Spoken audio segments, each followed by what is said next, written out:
Je suis Linda Rabin et je suis la cofondatrice de l'École de danse contemporaine de Montréal. J'ai commencé à danser à l'âge de 5 ans dans une école de loisirs. Et puis j'étais ravie par mes cours et c'était évident que je voulais continuer à danser. Alors j'ai toujours dansé de l'âge de 5 ans jusqu'à aujourd'hui. À l'âge de 14 ans, j'ai découvert la danse créative, la danse moderne dans un studio de Elsie Solomons.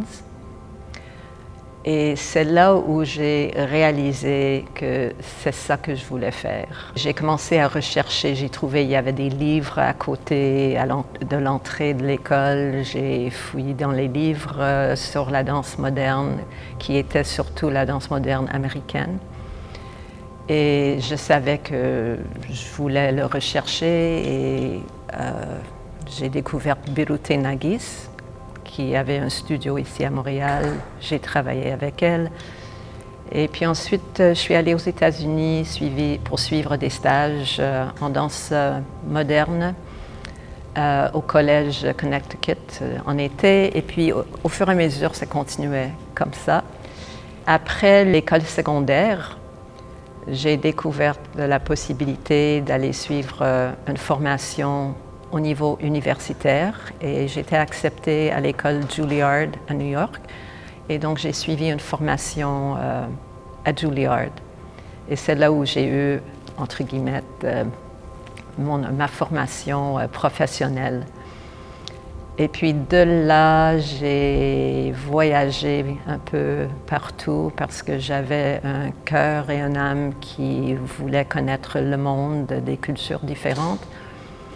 Et j'ai passé par l'Europe, je suis atterrie en Israël et j'ai découvert des opportunités à enseigner là-bas. Donc je suis restée pendant 5 ans et j'ai débuté ma carrière en tant que chorégraphe là-bas. J'ai enseigné et j'ai travaillé comme répétitrice. Et puis après, je suis allée en Angleterre. J'ai travaillé pendant 1 an avec la compagnie Ballet Rambert, encore comme répétitrice. Et puis de là, je suis revenue au Canada. Je ne savais pas où j'ai voulu rester, même si j'étais montréalaise. Mais j'ai senti un besoin de continuer à bouger. Alors, j'ai enseigné à Vancouver pour une période, à Halifax, à Toronto, à Winnipeg, à Montréal, à Vancouver. J'ai fait l'aller-retour jusqu'au moment que je suis allée au Japon. Et c'était là que j'ai pensé, il faut rester sur place si je veux vraiment avoir un impact sur les danseurs. Parce que dans le temps, j'ai commencé à penser plus à la formation des danseurs. Et alors, c'est là où j'ai contacté Candice Loubert en demandant si ça l'intéresse à ouvrir un studio avec moi. Je suis revenue à Montréal et voilà, ça commençait. Si je parle des approches qui ont eu une influence sur mon approche dans mon enseignement, il y a plein de choses à travers tout le parcours de ma vie. Et je commencerai avec Elsie Solomons à l'âge de 14 ans, quand j'ai suivi des cours avec elle. Il y avait un esprit dans cette école, ou dans son studio, ce n'était pas une école, c'était un studio, où on était invité à créer. C'était un lieu pour improviser et à s'exprimer de notre intérieur. Et c'est là où j'ai découvert la liberté à me manifester par le mouvement de mon intérieur. Ça m'a donné beaucoup de joie. Ça a été un esprit très créatif et très important. Et juste comme une parenthèse, un des musiciens pendant cette période, le pianiste, était Robert Swerdlow, qui jouait pendant très longtemps ici à cette école. Donc ça a été vraiment génial de lui rencontrer encore une fois après tant d'années. puis on se souvenait l'un de l'autre. Ensuite, c'est évident que mes années à Juilliard et les stages que j'ai suivis aux États-Unis à Connecticut College m'ont beaucoup influencé. J'ai travaillé avec José Limon, j'ai eu des cours avec Martha Graham, j'ai eu des cours avec ces membres de la compagnie des années 60. Et la rigueur de ces deux disciplines, le contraste dans la qualité du mouvement de ces deux disciplines était très présente dans mon corps. J'adorais la musicalité et la fluidité de José Limon. J'adorais l'intensité et la puissance, la notion de spirale très évidente dans la technique du Graham. Et puis ensuite, il y avait aussi Anna Sokolov qui enseignait des cours de composition. Et ce que je me souviens d'elle, c'est qu'elle a dit toujours don't borrow, steal. Si on va faire quelque chose, oui, allez pas l'emprunter, allez voler l'affaire. Ça veut dire prends-le et fais quelque chose avec. Elle était une femme très impressionnante pour une jeune. Et j'ai vécu les chorégraphies des trois noms que je viens de mentionner, de Graham, de Limon et de Sokolov. Je les ai dansés et ça a été vraiment un privilège de pouvoir danser dans leur chorégraphie. Donc c'est sûr que ces trois approches ont laissé une empreinte forte dans mon corps, dans ma manière à enseigner et aussi le vocabulaire que j'ai choisi à transmettre. Maintenant, en même temps que j'ai travaillé à Juilliard, ou même après, c'était plutôt après, j'ai été intéressée par les approches connexes. Ça a été mon désir à connaître c'est quoi mon centre.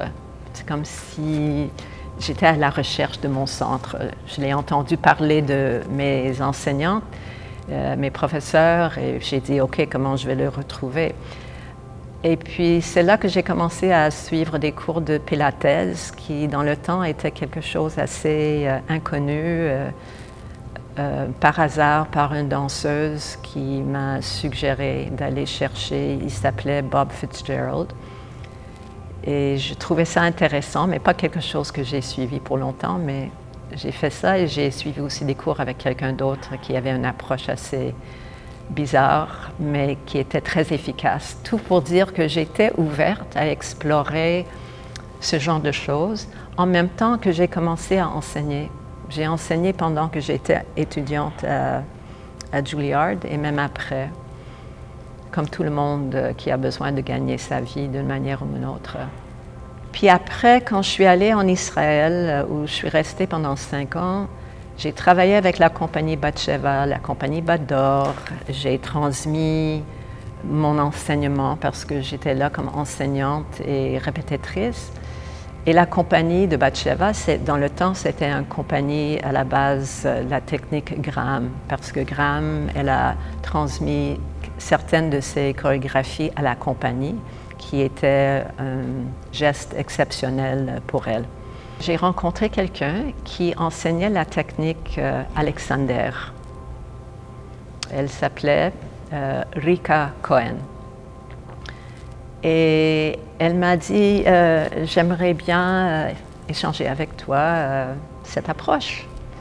Alors j'ai pris des cours avec elle, 1 fois par semaine, et ça a été un moment transformateur pour moi, qui a vraiment tourné toute la manière que j'ai commencé à voir le corps, à travailler le corps, et donc petit à petit ma manière à enseigner. Et à partir de ce moment, quand je suis rentrée dans le studio et je regardais les danseurs bouger, j'ai vu le mouvement autrement. C'était vraiment bouleversant pour moi et c'était un moment si transformateur, comme je le raconte maintenant. Alors, je dirais que ça a démarré le début d'un cheminement qui n'arrête jusqu'à aujourd'hui. C'est un cheminement sur le mouvement d'un niveau de plus en plus fin et comment ça s'exprime à l'intérieur de nous. J'ai suivi des cours d'Alexander à peu près pendant 5 ans. 4 ans en Israël, puis 1 an en Angleterre, à Londres. Quand je suis venue au Canada, je suis revenue, je n'ai pas suivi les cours, mais j'ai commencé ma carrière comme chorégraphe, j'ai voyagé beaucoup, j'ai commencé à prendre mon temps pour moi-même et ma manière, probablement pour intégrer tout ce que j'ai appris. Et puis ensuite, il y avait un prochain moment transformateur. Et ça a été avec un monsieur qui s'appelait Richard Pochinko. C'était un Canadien de Winnipeg, à Manitoba, qui était un clown et metteur en scène. Il enseignait le clown. Et on s'est rencontrés en 75 je crois, à Vancouver. Dans le temps, il cherchait quelqu'un pour enseigner le mouvement dans un centre qu'il voulait ouvrir à Ottawa, comme un centre de ressourcement pour des clowns, des comédiens, et éventuellement pour les danseurs aussi. Donc, il a voulu quelqu'un qui enseigne la danse aux comédiens, aux clowns, pour faire partie de l'équipe. Et puis ensuite, avec la possibilité de développer un programme, si on peut dire comme ça, pour des danseurs. Comment d'amener son approche aux danseurs. Alors, j'avais besoin d'apprendre ce qu'il enseignait pour pouvoir enseigner aux danseurs. Alors, je faisais partie de l'équipe. Je donnais des cours de mouvement en même temps que j'ai appris son approche. Et wow, ça a été quelque chose d'extraordinaire. Et ce que je peux dire, c'est devenu la base de ce que Candice a enseigné dans Recherche créative et que ce que moi, je continue à intégrer dans mes cours de recherche créative aujourd'hui. Pas tout ce qu'on a appris, mais des ingrédients. Lui aussi, il était, comment est-ce qu'on dit en français, a seeker, un chercheur, oui. Il était très branché sur des énergies au-delà de ce qui se passe de manière évidente de la matière, mais il était très dans le concret. Il travaillait pour les comédiens. Comment est-ce qu'on peut jouer un rôle, devenir autre, pas en pensant de la psychologie ou en pensant intellectuellement, mais comment est-ce qu'on peut arriver à sentir quoi et comment jouer par un corps sensoriel, comment de sentir, comment d'intérioriser, ça c'est le terme que je cherche, comment d'intérioriser l'énergie du personnage pour arriver à saisir qui est ce personnage et comment de le jouer. Alors la manière que nous avons exploré ça, ça a été à travers l'intériorisation des couleurs, de jouer les masques, même avec le travail de son, grâce au travail de Anne Skinner, qui était une complice, qui travaillait la voix. Il y avait des techniques vraiment superbes. Il y avait des jeux comme de dire au revoir à quelqu'un qu'on aime, le retour à l'enfance. Il y avait comment de chercher une sensation, toujours avec les yeux fermés, aveugles, oui. Il y avait toutes sortes de jeux intéressants qui éveillaient la confiance dans l'instinct et l'intuition. Et c'est ça que son travail a cultivé, l'instinct et l'intuition. Et comment donc de l'amener à l'intégrer dans la pratique de chaque métier sur scène.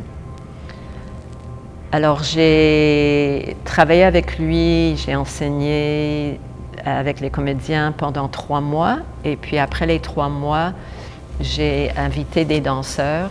En fait, c'était moi avec une autre personne qui a déjà travaillé avec lui, qui s'appelait Ellen Pierce, et elle et moi, ensemble, on a formé l'approche pour les danseurs. J'ai invité quelques danseurs qui ont déjà travaillé avec moi, donc Candice Loubert faisait partie de ce groupe. Et voilà, alors on a travaillé ensemble et c'est comme ça que cette approche est devenue une grande partie de ce qu'on faisait à l'école. J'étais assez engagée dans l'école, donc ça a été encore une fois l'intégration des approches de la technique Alexander, l'approche de ce travail de Richard Pochenko. Et finalement, quand j'ai senti c'était le temps d'arrêter travailler ici à l'école, j'ai senti mon corps, mon être avait besoin d'un autre mouvement, un autre changement. J'ai fait une formation en Body Mind Centering, l'approche de Bonnie Bainbridge Cohen. Donc, ça m'a permis d'aller plus en profondeur dans une connaissance de l'anatomie et de développement d'enfants par une approche encore qui était très sur le ressenti, comme ce que j'ai travaillé avec Richard Pochenko. Et après cette formation, j'ai rencontré l'approche de Emily Conrad, qui est le continuum. Et c'est là où j'ai atterri pour longtemps, jusqu'à aujourd'hui. Et c'est l'approche que je continue à intégrer dans ma vie et à transmettre aux autres. Ce qui va suivre est à voir. Il y a toujours des choses qui viennent, qui piquent ma curiosité, mais je ne sais pas où ça va arrêter.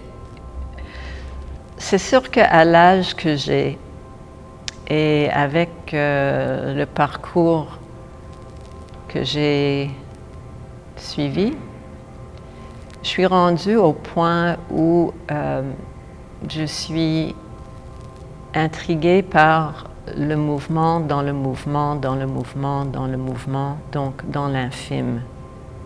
C'est le mouvement de la vie, c'est le mouvement de l'invisible qui est quand même présente dans la matière. Et je dirais c'est plutôt comment, quand je regarde la personne devant moi, c'est quoi que j'aimerais éveiller chez la personne. C'est le mouvement à l'intérieur du mouvement que cette personne rencontre dans le moment.